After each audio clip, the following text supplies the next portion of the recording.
Hello बच्चों, let's read the question. Question says find the locus of center of a family of circles passing through the vertex of the parabola y square is equal to 4ax and cutting the parabola orthogonally at the other point of intersection.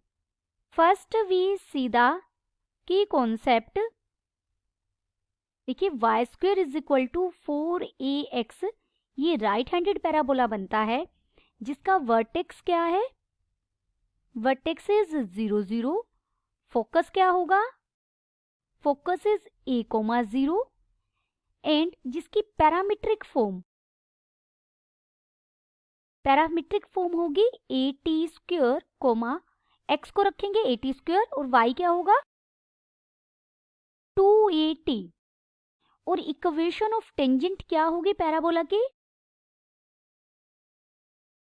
Eight at² 2at. इस point से अगर हम parabola की tangent लें is तो वो होगी ty is equal to x plus at².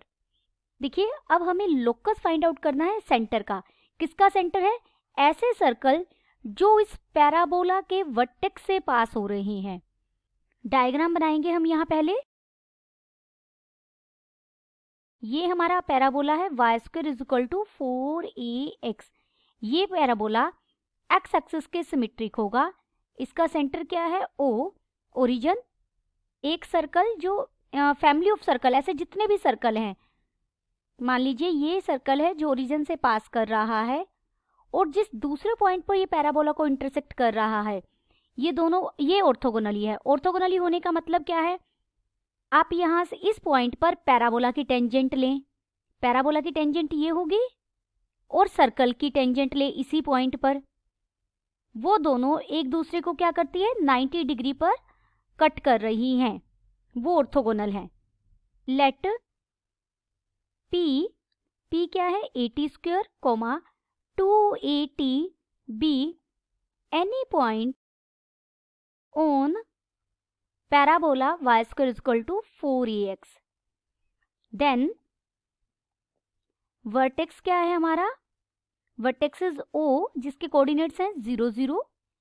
Therefore equation of tangent at P is, equation of tangent क्या बनेगी ty is equal to x plus at². This is equation first. Tangent at P will be normal to circle. देखिए जो parabola की tangent है, ये जो parabola की tangent है ये सर्कल की टेंजेंट पर 90 डिग्री का एंगल बना रही है. ये हमें स्टेटमेंट में दिया गया है. अगर 90 डिग्री का एंगल बना रही तो डेफिनेटली ये क्या होगी, नॉर्मल ही तो होगी. टेंजेंट पर जो 90 डिग्री का एंगल बनाए उसी लाइन को तो हम नॉर्मल कहते हैं जो टेंजेंट के परपेंडिकुलर हो. और सर्कल की नॉर्मल हमेशा सर्कल के सेंटर से पास करती है. Therefore OP is a code. O क्या है, देखिए P हमने ये पॉइंट लिया है, इसके कोऑर्डिनेट है at² 2at और इस पर ही हमने नॉर्मल लिया. और जब हम उसे ओरिजिन से मिलाएंगे तो उसका जो मिड पॉइंट होगा, ओरिजिन के कोऑर्डिनेट्स क्या है 0 0. तो मिड पॉइंट कैसे निकालते हैं, x कोऑर्डिनेट्स को आप ऐड करेंगे और बाय 2 कर देंगे. Whose mid point is at² by 2 और 2at बाय 2. और OP का स्लोप क्या होगा, स्लोप हम कैसे निकालते हैं y2 minus y1 divided by x2 minus x1. यानी कितना मिला हमें स्लोप, देखिए a से a कट जाएगा, t से एक t कट जाएगा, 2 बाय t मिला. OP के लिए हमने फाइंड आउट किया ये कोड OP के लिए. Therefore equation of line passing through mid point of code OP and perpendicular to OP. OP के जो परपेंडिकुलर है और उसके मिड पॉइंट से पास हो रही है। ऐसे लाइन की इक्वेशन क्या होगी, y minus A T is equal to, देखिए y1 ये हमने ये कोऑर्डिनेट लिया, यहाँ 2 से 2 कट जाएगा तो y1 क्या मिला 80, और स्लोप कितना होगा, देखिए OP का स्लोप है 2/t, तो जो OP के परपेंडिकुलर है उसका स्लोप कितना हो जाएगा, इसका रिवर्स और साइन अपोजिट, रिवर्स करेंगे तो t/2 और साइन पॉजिटिव है तो नेगेटिव हो जाएगा, और साथ में x माइनस x1 यानी AT²/2। दिस इम्प्लाइज, इसे हम सोल्व करेंगे तो हमें मिलेगा tx plus 2y is equal to AT³/2 plus 2AT। This is equation second. Equation first क्या है हमारी, पैराबोला की टेंजेंट। जो पैराबोला की टेंजेंट है वो सर्कल की नॉर्मल है, और सर्कल की नॉर्मल हमेशा सेंटर से पास करती है। और ये क्या है, ओपी के परपेंडिकुलर है, जो ओपी को बाइसेक्ट भी कर रही है, और ये भी ऑलवेज सेंटर से जब आप परपेंडिकुलर डालेंगे वही कोड को बाइसेक्ट करता है, तो यानी ये भी क्या है, सेंटर से पास कर रही है। Equation first and equation second passes through center of circle which is, हमने उसको लिट किया, सर्कल का सेंटर क्या लिया x1, y1, क्योंकि हमें इसी सेंटर का लोकस फाइंड आउट करना है, तो ये x1 y1 दोनों इक्वेशंस को सेटिस्फाई करेगा। दिस इम्प्लाइज, पहली इक्वेशन में रखेंगे तो ये बन जाएगा ty1 is equal to x1 plus AT²। This is equation third. दूसरी इक्वेशन में अगर हम रखेंगे, देखिए ये 2 को मैं इधर ले आई हूं, जो ये 2 है तो इसे मैं 2tx1 लिख रही हूं plus 4y1 is equal to AT³ plus 2AT। This is equation fourth. Equation third को अगर हम t से मल्टीप्लाई कर दें और फिर सब्ट्रैक्ट कर दें इक्वेशन फोर्थ को उसमें से, देखिए मैंने क्या किया है, इक्वेशन थर्ड को t से मल्टीप्लाई किया है और फिर इक्वेशन फोर्थ से सब्ट्रैक्ट किया है। t से मल्टीप्लाई करने पर ये इक्वेशन क्या बन जाएगी, t² is equal to x1t plus AT³, यही बन जाएगी। और जब हम सब्ट्रैक्ट करेंगे तो ये क्यूब वाली टर्म हमारी फिर खत्म हो जाएगी, रिमूव हो जाएगी, तो इक्वेशन हमें क्या मिलेगी, t² plus t into 4a minus 3x1 minus 4y1 is equal to 0। This is equation number fifth.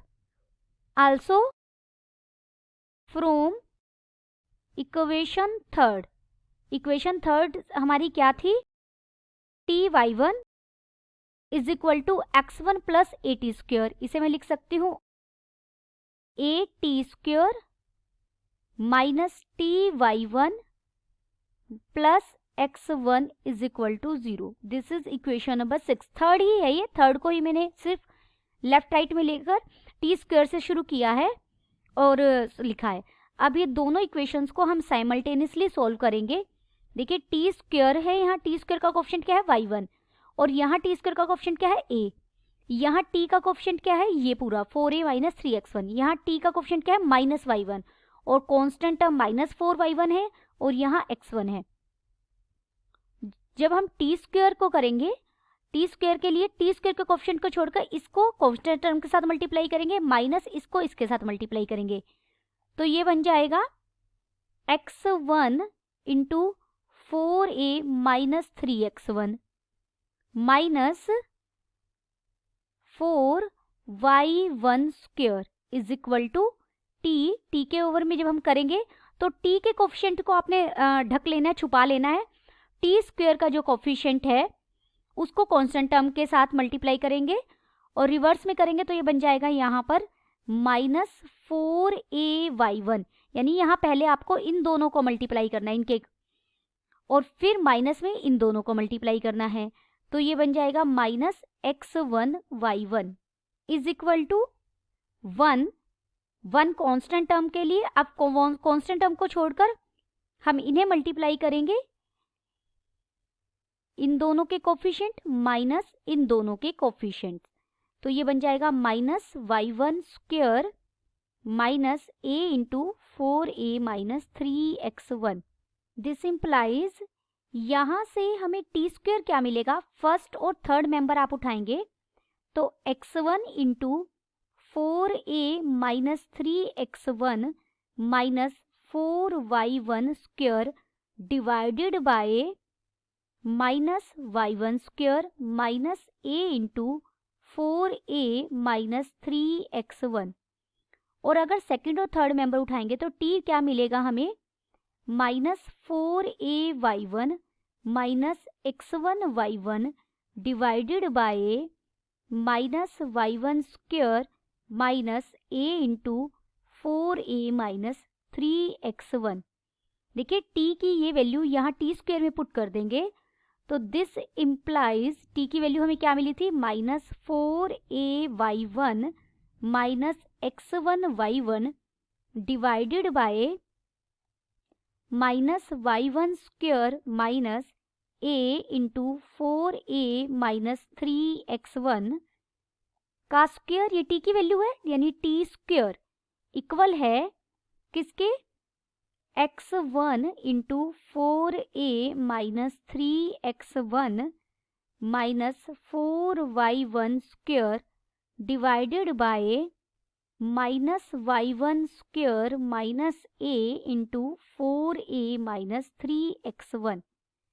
This implies यहाँ से 4ay1 प्लस x1y1 का स्क्वायर ऊपर मैंने लिया और नीचे एक पावर तो यहाँ इधर वाले पूरे पार्ट के साथ कट जाएगी इसके साथ, तो डिनोमिनेटर में क्या बचेगा, सिर्फ minus y1 square minus a into 4a minus 3x1 is equal to, यहाँ सिर्फ न्यूमरेटर में बच जाएगा x1 minus 4a minus 3x1 minus 4y1 square divided by 1, क्योंकि यहाँ पावर 2 अगर हम लगाते तो यहाँ पर एक पावर थी वो पूरी एक ब्रैकेट के साथ कट गई। सिंप्लीफाइंग आप इसे क्रॉस प्रोडक्ट करेंगे तो हमें क्या मिलेगा, क्रॉस प्रोडक्ट करके सोल्व करेंगे 2y1 square into 2y1 square plus x1 square minus 12ax1 is equal to ax1 into 3x1 minus 4a का whole square. Therefore, locus of center x1, y1 is, locus find out करने के लिए y1 को y से replace कर दीजिए और x1 को x से, तो ये बन जाएगा 2y square into 2y square plus x square minus 12ax is equal to ax into 3x minus 4a whole square. Then the final answer is locus of the center x1 y1 is 2y square into 2y square plus x square minus 12ax is equal to ax into 3x minus 4a whole square. Hope you understood it well. Best of luck.